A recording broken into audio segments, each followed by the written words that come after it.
Welcome to Higher Ed Without Borders and our four-part series on Small College America.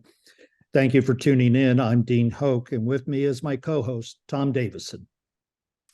During this series, we're going to talk with four small college presidents from across the United States about their institutions, what makes them unique and important to their communities.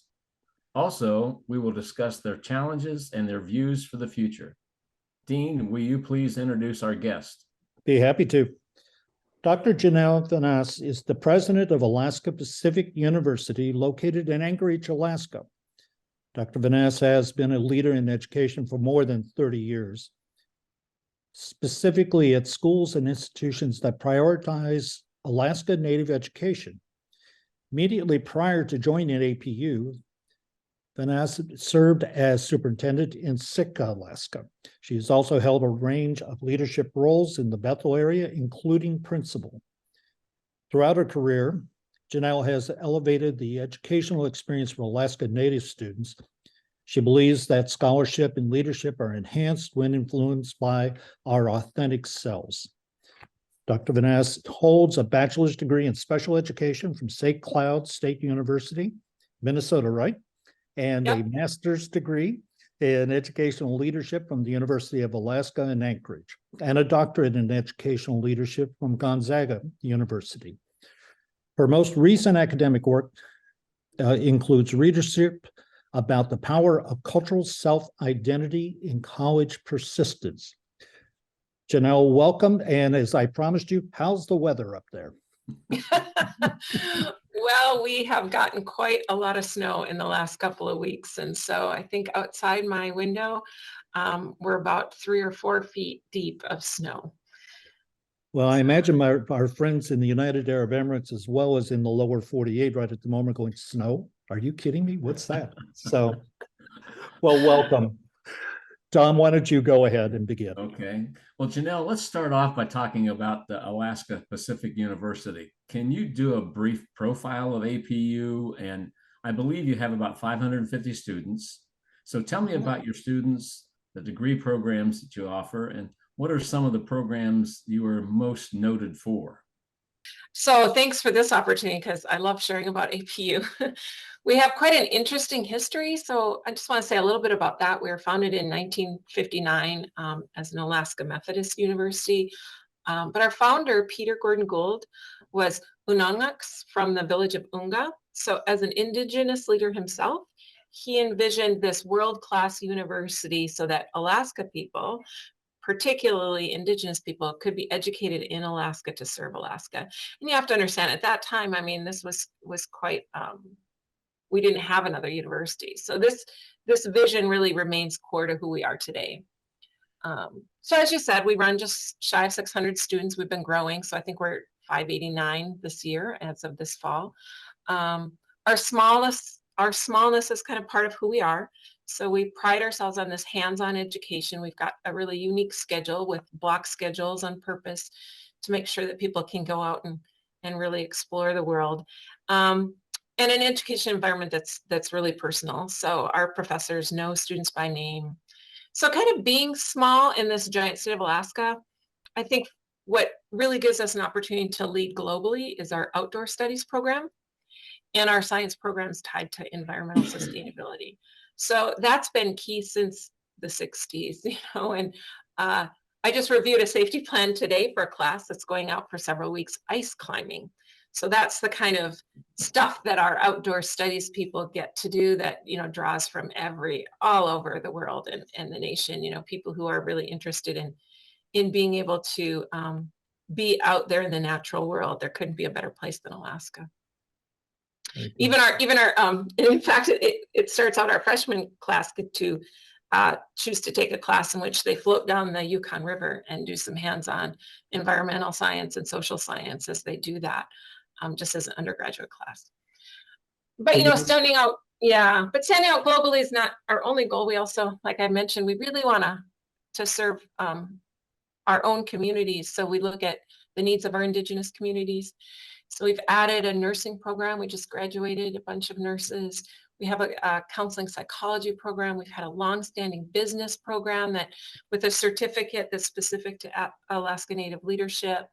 As I mentioned, our science programs are amazing. We have a FAST lab with fisheries and aquatic and science and technology, and they work directly with the fishing industry and sustainability in that. And of course, I can't leave the conversation without mentioning we started as a liberal arts school. So we have a strong liberal arts program as well.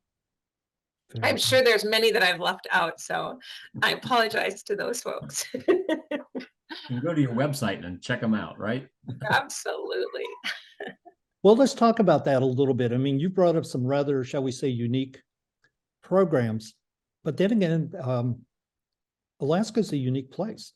Most people know that Alaska's a big state, but I don't think most people understand that it's 2.5 times the size of Texas, that it has a population of what, less than 750,000, something like that, which also means you have rather interesting challenges as compared to, let's say, a school that's in an urban region in the lower 48, or in other countries where you have major urban centers where most of your students would come from. So you don't have, I think, kind of the traditional 100-mile radius thing that we all like to talk about.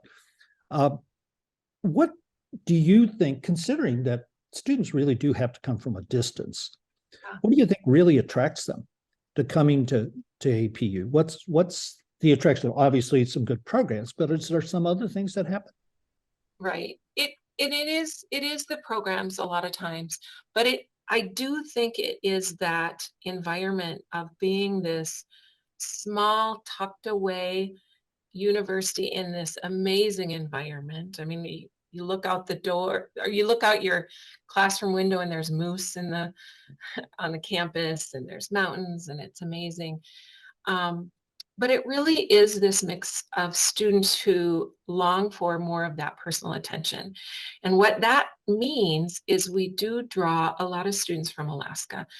There's been a shift lately, and we're up to between 80 and 85% of our students are coming from Alaska. Okay. But as you mentioned, most of those are not within 100 miles. I mean, many of our students, even though they're in Alaska, are flying 2 or 3 flights just to get here, or it's quite a travel to get here. But a lot of those communities in Alaska are small, and so that sense of leaving there and going to a large state school is sometimes just not the change that they're looking for. They really want that. And then when we draw from across the world, we've got 9 students from 9 different countries right now and 31 different states. I think it's some of that same idea. Is a lot of them are coming from really large places, and they're looking for a change. They're looking for this small attention, this opportunity to kind of get their hands on whatever is their interest right away, to be in a place where people know their name, to have these adventures right off the get-go. So I really think it's interesting. We have this really interesting mix of people from our state that want the smallness because they don't want to, that's where they come from, and people from around the lower 48 and around the world that come from really big places that are looking for that small experience. With that in mind, a number of your students that go there, is it about 25% or so of your students are actually Alaska Native or Indian, indigenous, and which again is a bit unusual when you look at other places, particularly through the United States. But also there's always been, seems to be, challenges about students, in the lower 48 or in Alaska natives about going to college. And there's always been some questions about that. I'm kind of curious. You've been up there for a number of years. Mm-hmm.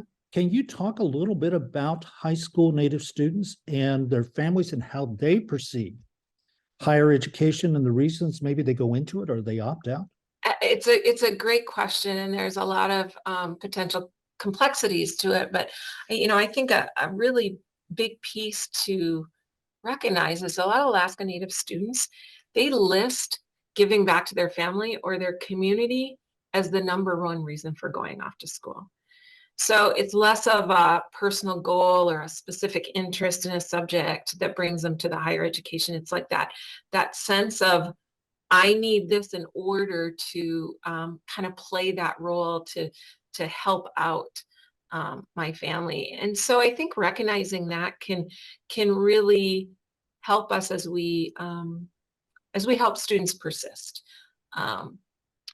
But you know, in addition to kind of recognizing that, I think what happens a lot with the higher education is we are an individualistic kind of environment, and we're set up to foster and value kind of that individual goal and, you know, drive and competition. So we have an opportunity to change how we function in a way that's not only more welcoming to Indigenous students, but is really value added for any of our non-Indigenous students that come.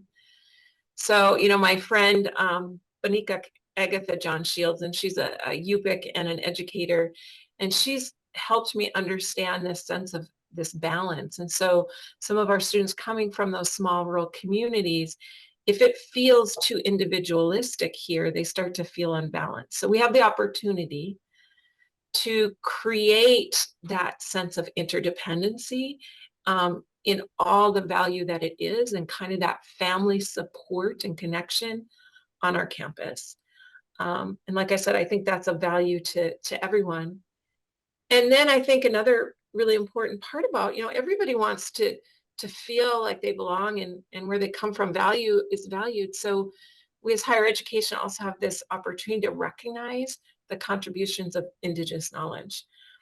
And this is a shift even for APU, who's had this as part of our founding, right? Right. Because Western education has traditionally just been really rigid in what we considered academic.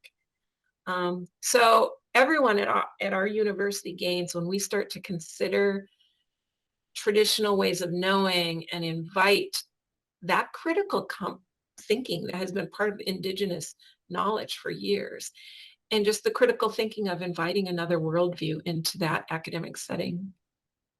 So yeah, I mean, you know, so just thinking back to your original question, I think Native families are looking for higher education differently, but it's also about how, as higher education, we have the opportunity to think about what we offer and think about it differently in ways that benefit not just our Indigenous students. I mean, it's super important for them to feel that sense of belonging, but it's really, really value added for all students.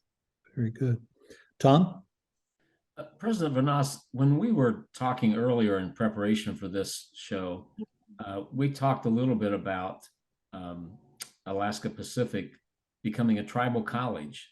And can you explain to our audience a little bit about what a tribal college is? And secondly, what's the advantage for APU to become a tribal college? Right. This is also super interesting because there's a couple of different ways to look at it. So there's a federal definition of a, you know, tribal college or university, and it requires 50% of your students being Alaska Native or American Indian. And we're not there yet. So we have grown a little bit. So we're right in that 28%. So we're a ways off of that. But here's some things that we've also done that allows us to be tribally governed as well as tribally serving. Is our governance is tribal. So we have an actual corporation, and so it has to be a tribal entity to be a member. 85% of our board members, I think, are Alaska Native or American Indian. And then the part that I think is most meaningful is what I just already touched on, is we as a university are trying to shift how we think about education so that we invite Indigenous knowledge. And that's the most powerful part. So as we're tribally we're Native serving because we're at 28%, we're over the 20%. As we continue to grow towards tribal university, the most important thing we can do is keep working on how we bring in this worldview and this knowledge, and keeping in mind just that way of understanding that education has happened in Alaska for many, many, many, many eons of years before our buildings were placed on this land. And just that switch of valuing that and then inviting how that comes into the classroom, I think, is what makes it a powerful tribal university. Well, let's switch a little bit and let's talk a little bit about you. You're not born and raised in Alaska, and you're like me. I mean, good heavens, 30 years ago, I came up to Alaska for about 3.5 years working in public broadcasting. And one of the things that I learned very quickly is that most of the Alaskans that I knew always had a story. There was always an adventure, and they seemed to be that. Matter of fact, in your hometown newspaper, Bemidji, the Pioneer, they asked you about your career as an educator, which led you to Bethel, Alaska, which I'm sure most people don't know where that's at or how far that's away from Anchorage. Then you first started off, though, you went to Fairbanks in the beginning, and then you told the paper, well, that wasn't, that was a little too urban, so you had to go somewhere else a little more rural, shall we say. And you went out there, which it truly is an off-road community. You seem to have found something out there, though, when you went to Bethel. And tell me about what attracted you to go from Minnesota to Alaska, to rural Alaska, and now to move from that into becoming a president of a university. Yeah. To that? It is kind of interesting. And the funny thing about it is, first of all, I'm a first generation college student myself. So I grew up in a real working class family, and but in northern Minnesota, just kind of adventurous parents in some ways.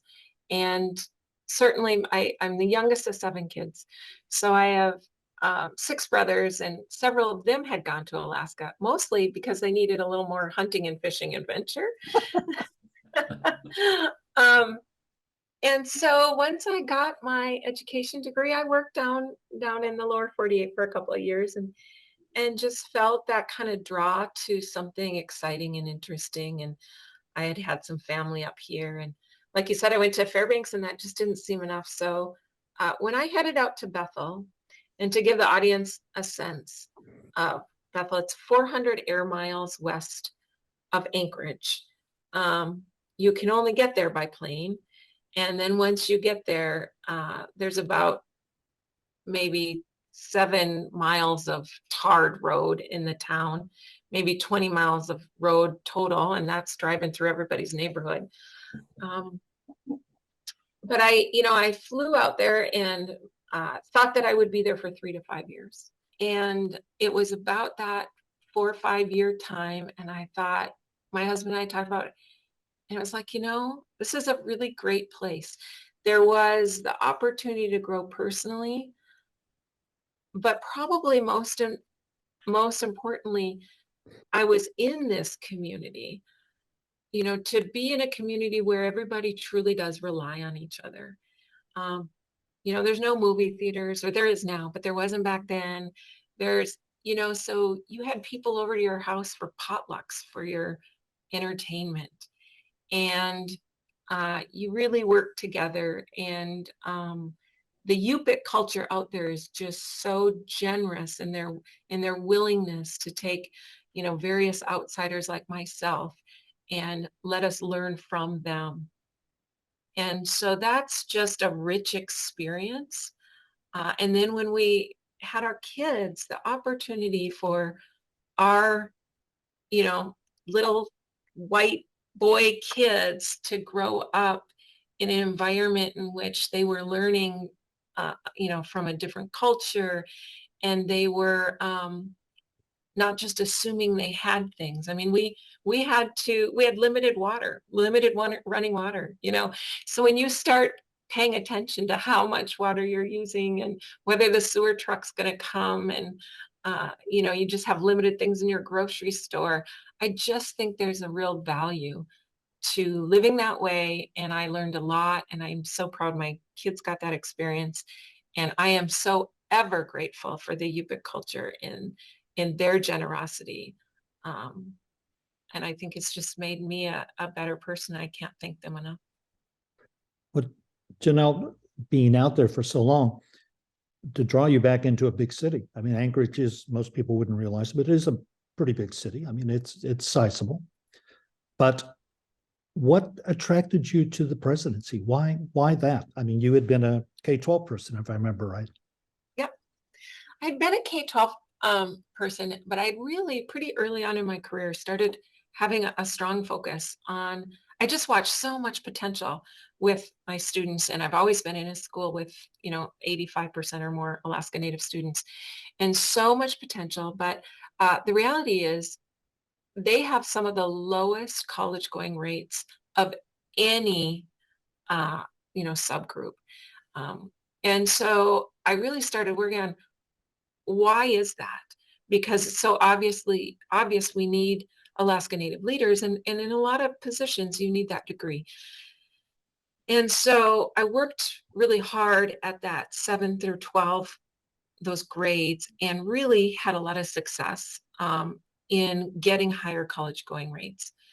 And but the reality is you're just building it and then you're handing it off. And then the persistence part, you just cross your fingers, right? So the opportunity for now for me to move into that receiving higher education and be part of what we can do at this receiving end to not just accept these students, but actually help them thrive and persist and get that degree was just really exciting for me. Exciting shift. Very good. Tom? There's so many unique things about Alaska Pacific and your background too. With APU starting out much smaller, wasn't APU then, starting out in the 50s, even before Alaska became our 49th state. Another unique, there aren't many small colleges that can say that they were there when they became a state. I mean, that's another unique aspect to APU. But I'm sure that in that process, there's been a lot of partnerships developed over the years. Can you talk some about the type and number of partnerships that APU has and the value you feel that brings to the university? Yeah, absolutely. Um, well, what's so interesting is we started with that uh, United Methodist connection, and what people are surprised, because it's not central to who we are now, but we still have that partnership and we value it. So that's kind of interesting for folks to think about. And then because we started so long ago and just have been working it all the time, if you look around our campus and you go to the galleries or the buildings or the conference rooms, it's like a who's who of Alaska. We've got the Rasmussens and the Carrs and the Gottsteins and Leah J. Peterson and some really amazing names. So throughout our history, people who were in position to support could really recognize that it was a needed entity. Where we are at right now, we have a really strong partnership with Alaska Native Tribal Health Consortium, and they actually serve as our tribal entity member of our corporation. But what's so great about that is they are co-located, and they're a consortium that serves several of the tribal health entities across the state. And their goal is to have Alaska Native people be the healthiest people in the world. Well, when you look at our programs with counseling psychology and of course nursing, but even beyond that, the ability to have public health, environment, the climate change stuff that we're tied into, just even the liberal arts and people having their own voice, that's all tied with that. But it also means that we can work together. So their outreach is our outreach. We're able to put students over with them as we explore, our campus and how we can develop that. We do that together. So that's just another example of kind of where we are at with partners now. We're also involved in navigating the new Arctic and a couple of other initiatives around research, which positions us to partner with often outside universities. I mean, Alaska is really well positioned for climate research, for instance, right now, right? Right.